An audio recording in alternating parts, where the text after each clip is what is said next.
반갑습니다. 이보다 조금 더 할 뿐입니다. 에너지 라인과 베르누이 방정식의 제한 사항에 대해서 알아보도록 하겠습니다.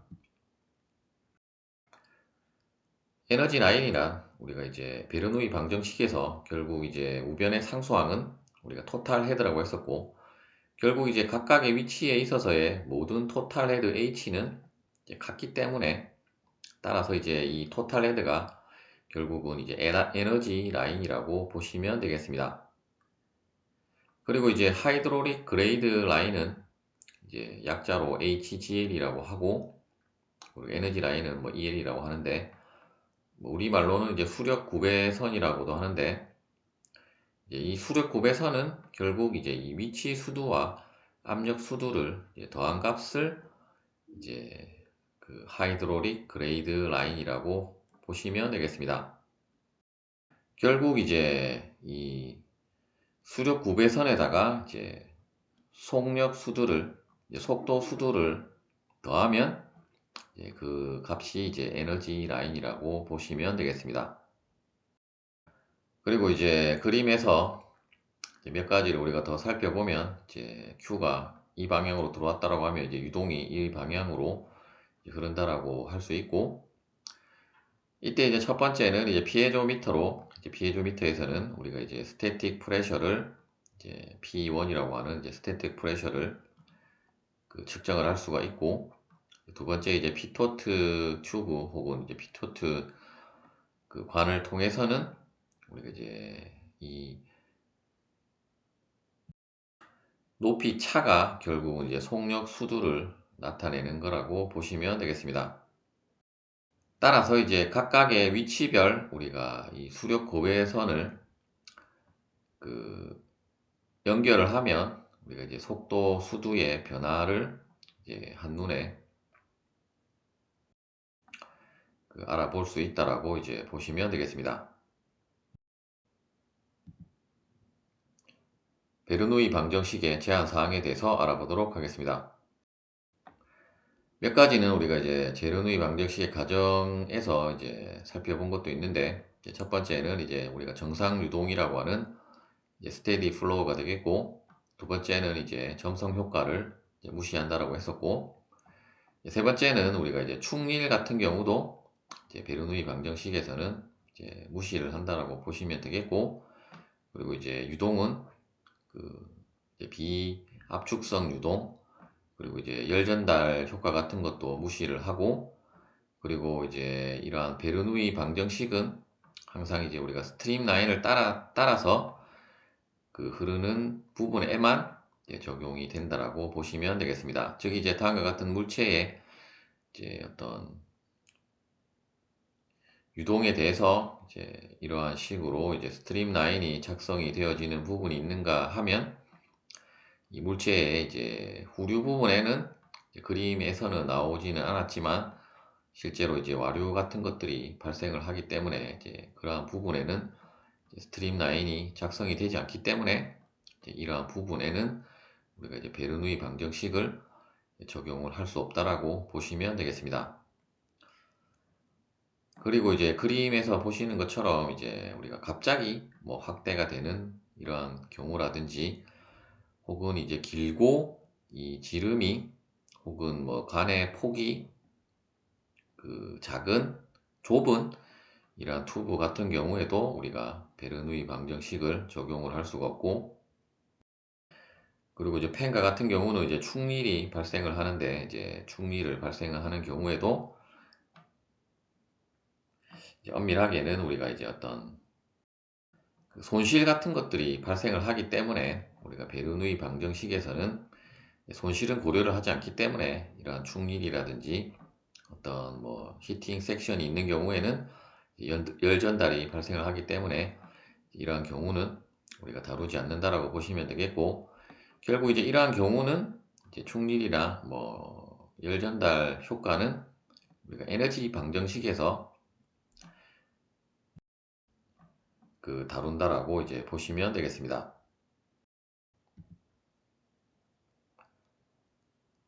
앞서 이제 우리가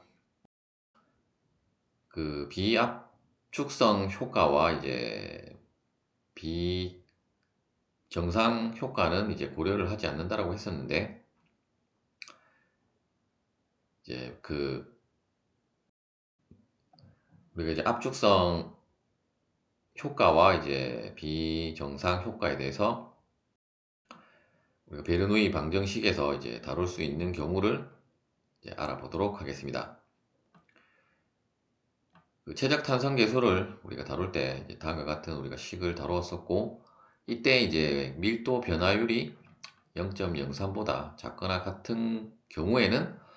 우리가 이제 비압축성으로 이제 고려를 할 수 있다라고 이제 보시면 되겠습니다. 그리고 이제 아이소서멀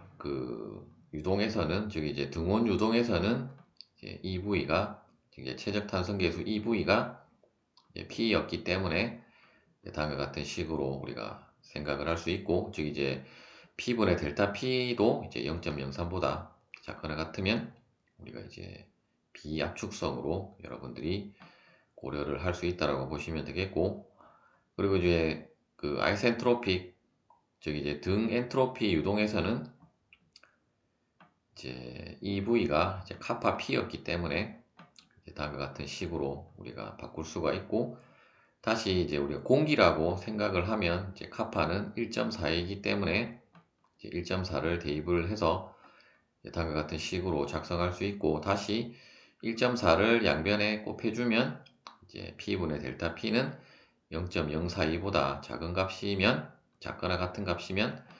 비압축성 유동으로 이제 간주를 할 수 있다라고 보시면 되겠고, 또한 이제 델타 P는 이제 2분의 로 V 제곱이라고 하는 식에서 이제 델타 P 대신에 2분의 로 V 제곱을 대입을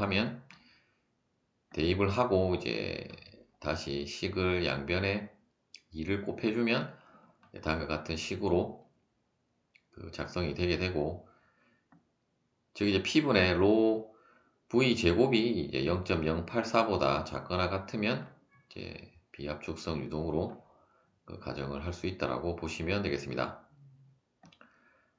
그리고 이제 압축성 유동에서 이제 마하수가 0.3이 경우에는 우리가 또 비압축성 유동으로 가정을 할 수 있다라고 보시면 되겠습니다. 마지막 식은 이제 언스테디 이펙트를 고려한 이제 베르누이 방정식이라고 보시면 되겠고, 이제 다음에 로 곱하기 인테그랄 S1부터 S2까지 라운드 V, 라운드 T 곱하기 라운드 S라고 하는 항이 이제 더 추가가 된 것이 이제 언스테디 이펙트를 고려한 베르누이 방정식이라고 보시면 되겠습니다. 예제를 풀어보도록 하겠습니다. 이제 그림에 보시는 것처럼 이제 유튜브 속에 이제 액체가 이제 진폭 Z만큼, 이제 다음에 보시는 것처럼 이제 이 이퀄리브리엄 포지션을 기준으로 해서 이제 아래 위로 즉 이제 1위치로 갔다가 이제 2위치로 갔다가 이러한 식으로 이제 진동을 할 때 진동수를 구하라는 문제가 되겠습니다. 이 경우는 계속 이제 위치가 변하고 있기 때문에 이제 비정상 유동이기 때문에 다음에 항이 더 추가가 되었다고 보시면 되겠고, 그리고 이제 우리가 1위치와 2위치에 있어서 현재 이제 우리가 개방이 되었기 때문에 우리가 대기압이라고 하면, 일단 대기압은 게이지 압력으로 0이므로 P1과 P2는 소거가 된다라고 보시면 되겠고, 그리고 이제 진동을 하기 때문에 이제 이렇게 1위치로 간 속도 V1과 그리고 평형 위치에서 2위치로 이동했을 때 이제 속도 V는 이제 동일하기 때문에,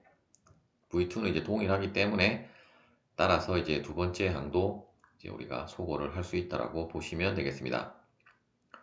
따라서 이제 최종적으로 남는 부분은 이제 감마 Z1은 이제 로 곱하기 인테그랄 S1부터 S2까지 이제 라운드 V, 라운드 T, 라운드 DS라고 DS 플러스 이제 감마 Z2라고 할 수 있고, 이때 이제 Z1은 우리가 이제 이 위치를 우리가 0이라고 하면 결국 Z1은 마이너스 Z라고 할 수 있고, 그리고 Z2는 이제 플러스 Z라고 할 수 있기 때문에 일단 그 부분을 대입을 하고, 그리고 이제 이쪽 그 적분식을 우리가 한번 생각을 해보면, 현재는 이제 그 V에 대한 것은 이제 이 수직한 방향으로만 이동을 하기 때문에, 따라서 이제 우리가 적분기호 밖으로 나와서 이제 dv, dt라고 할 수 있고, 나머지 부분은 이제 S1부터 S2까지 ds를 적분을 하면 결국 이 전체 길이 이제 L이 그 나온다라고 이제 보시면 되겠습니다. 따라서 이제 이 식은 이제 L 곱하기 dv, dt가 되게 되고, 이제 이 식을 대입을 해서 이제 앞서 우리가 이 베르누이 방정식을 정리를 하면, 이제 감마 곱하기 마이너스 z는 이제 로 L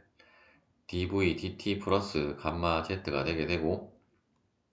다시 우리가 v라고 하는 것은 이제 우리가 수직 방향으로만 이동을 한다고 했기 때문에 이제 dz dt가 되게 되어서, 이제 그 부분을 이제 대입을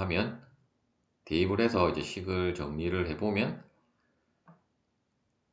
이제 아래 식과 같이 이제 여러분들이 정리를 할 수가 있을 것입니다. 이때 이제 g가 나온 것은 이제 감마를 이제 로 g로 해서 이제 로를 그 소거를 시키면 이제 그 g만 남게 된다라고 보시면 되겠고, 결국 이제 우리가 정리한 식은 그 이계 선형 재차 그 미분 방정식으로